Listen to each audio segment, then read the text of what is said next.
Hello everyone, welcome to another Josekis lesson.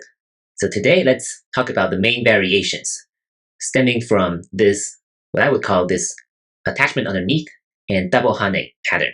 In our previous lesson, we talked about this Joseki and how it's outdated.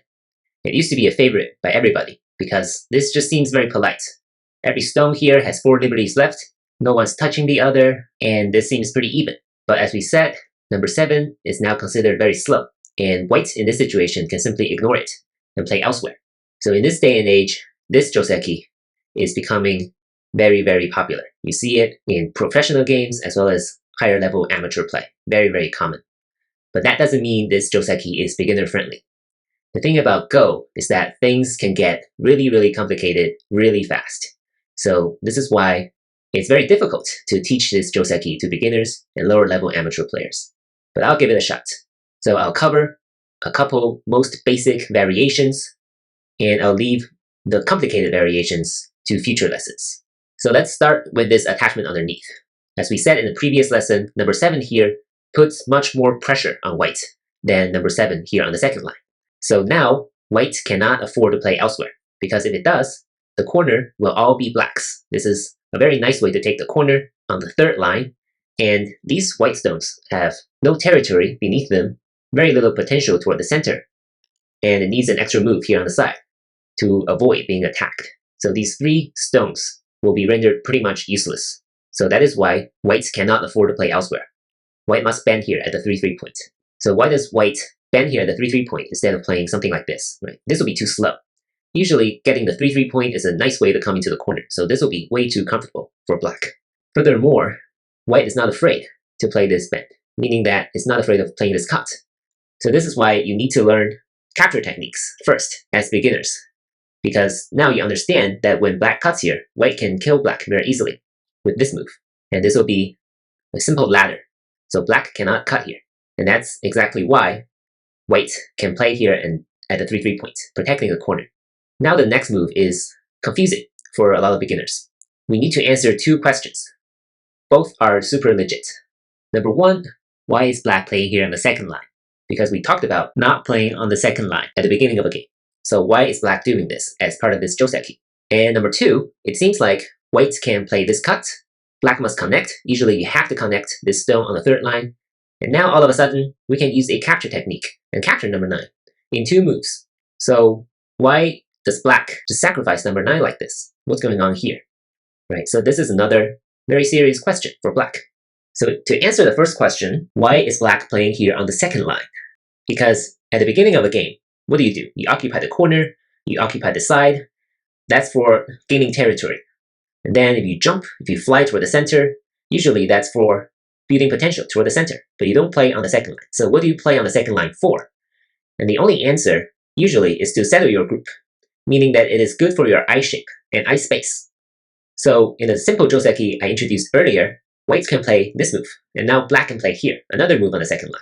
But this double tiger's mouth move is a very solid shape.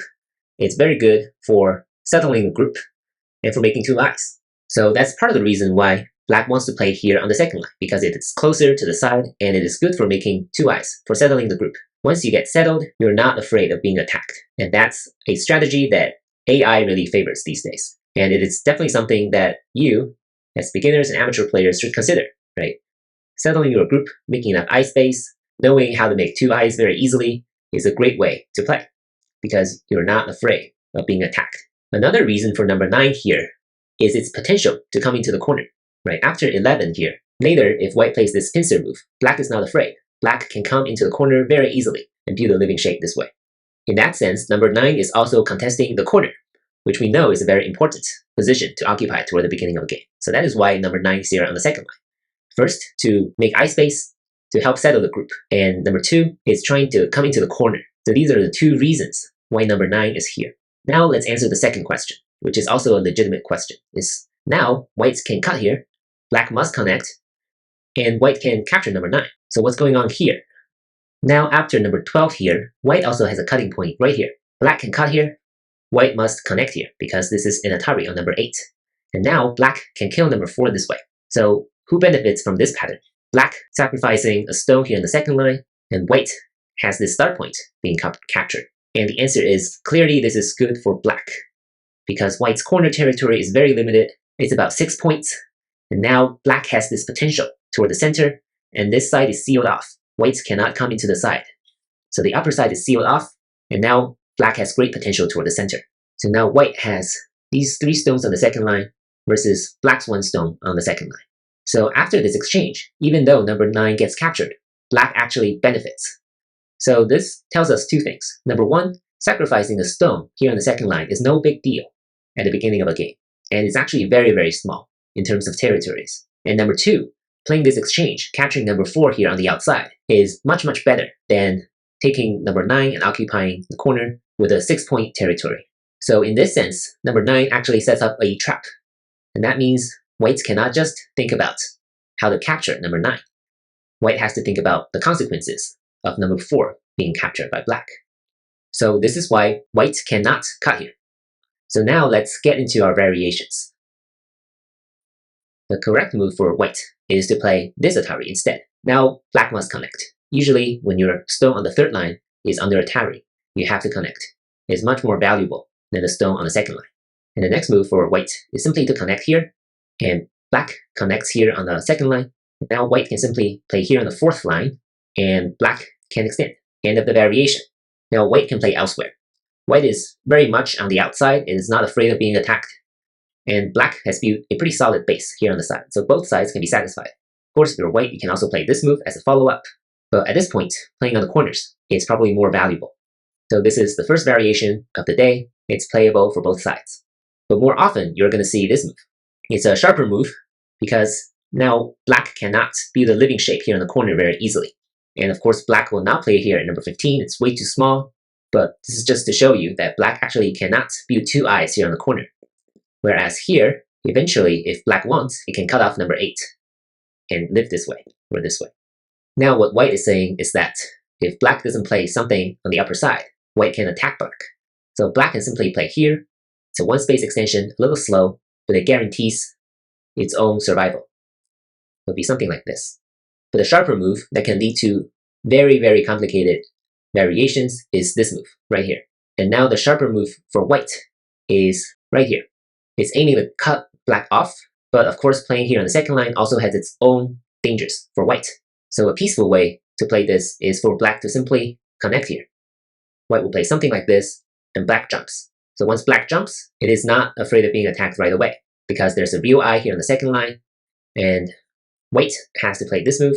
Black can play something like this, to just jump out here, and white's gains are modest on either side. Of course, white can also extend this way, but this leaves moves like this, to try to capture number 16 to make a living shape. But of course, playing on the second line right now is a very small move, and after number 19, black is not afraid of being attacked right away. So this is one possible variation after black's number 15, right? Because number 16 is a sharp move, and we can talk about some of these other variations in future lessons. These get really, really complicated. Even for higher level amateur players, this can be confusing. So I'm not going to talk about any of these variations here, but you should know that this variation can get really, really complicated. So if your opponent plays number 14 and you're a beginner or lower level amateur player, just play this move. It's definitely playable. AI would say you're a little slow, but if you're a beginner or an amateur player, you should disregard some of what AI says, because you have to play what you can control, because sometimes you cannot handle sharp moves by white, like 16. So I would say this is the second variation of the day, another Joseki that's playable for both sides.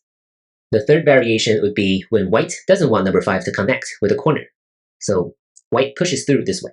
So all of these Josekis actually existed before the emergence of AI. So we already knew that these Josekis existed. It's just that not many people played it.